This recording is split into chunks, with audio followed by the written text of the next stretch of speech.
So today I'm going to review Knott's Berry Farms that's located right outside of LA, not too far outside of the city. It is a wonderful park.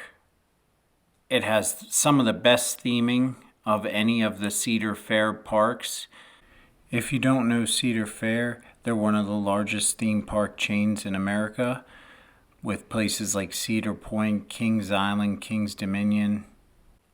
I gotta say, you get a lot of value for your money going to a place like Knott's Berry Farms in California, where ticket prices range from $40 to $60. And when you have places like Disney and Universal and places like that in that vicinity, this is quite a value for the money. It has some of the best theming of any of those parks. So upon entering into the park, you'll notice one roller coaster pretty much right off the bat, and that's Silver Bullet. It's a B&M inverted coaster, but I'll get into that later. The other coaster you'll notice walking back a little bit further is Jaguar, and that is a family coaster. It's more of a kiddie coaster, but I gotta say, this thing was pretty long. It's only 2,600 feet of track, but this thing really covers a lot of acreage in the park. It only stands at 65 feet tall and has a top speed of 35 miles an hour, so it kind of creeps along, but there are a couple of little airtime moments, I guess you could call them, a couple of little bank turns. I will mention that if you're over 6 foot tall, it's probably going to be a pretty uncomfortable ride for you, as it was for me. That being said, it was one of the better kiddie coasters that I've ever been on. It opened originally in 1995, and the manufacturer is Jaguar. If you don't know them, they make a lot of different kiddie coasters and family coasters. The theming on Jaguar is excellent.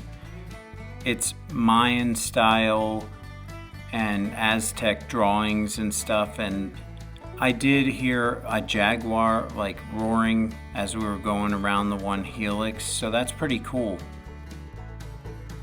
Moving on to our next coaster, which was my least favorite coaster in the entire park.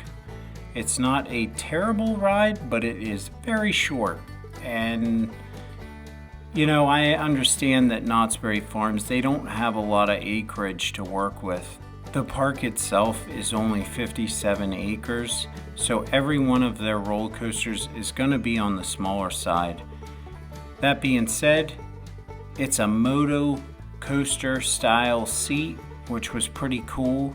You're basically sitting on a little pony, and I really liked that, but this thing just does like a figure eight, and I could not believe how short it was. The top speed's like 38 mile an hour, so it's a very weak launch.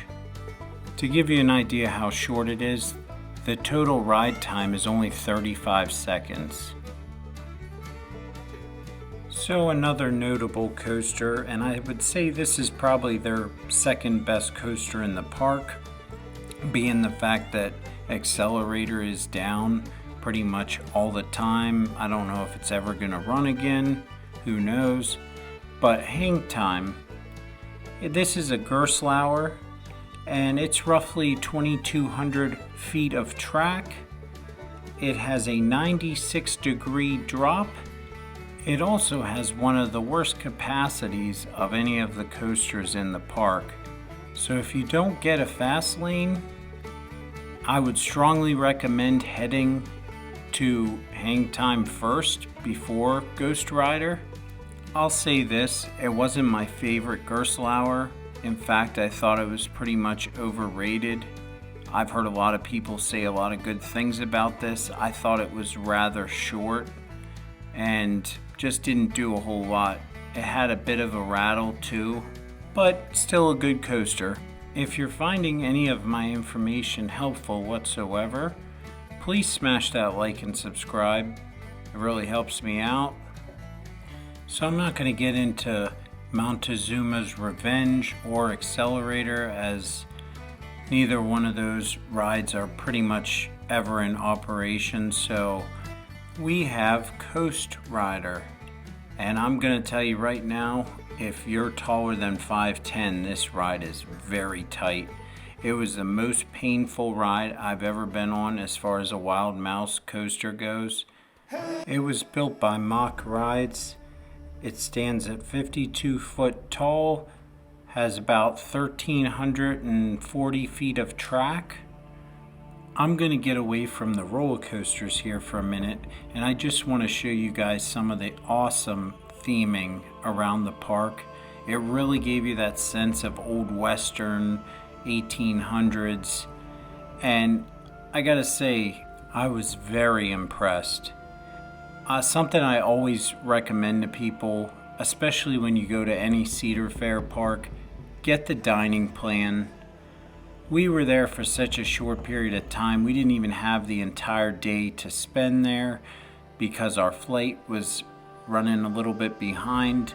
But walking around this park, the shows that they have, the entertainment was awesome. And when you get the dining plan, which I strongly recommend, it's $35, eat every 90 minutes, totally worth it. You have to go to the Calico Tater Bites and try the pastrami and tots. They are phenomenal. Another notable coaster would be Silver Bullet, and this is a B&M inverted coaster. It's an excellent inverted coaster. I would say it's probably very similar to the Great Bear at Hershey Park. With it being a B&M inverted coaster, of course it pumps out people, so if you don't get the fast lane, save this one for one of the last rides. It has a max height of 146 feet, but the first drop is 109 feet. The track length is 3,100 feet. And let me just say, the line on this thing moves very quick.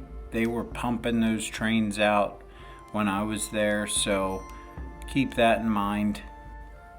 This is the Sierra Sidewinder, and this is a Mock Rides spinning coaster.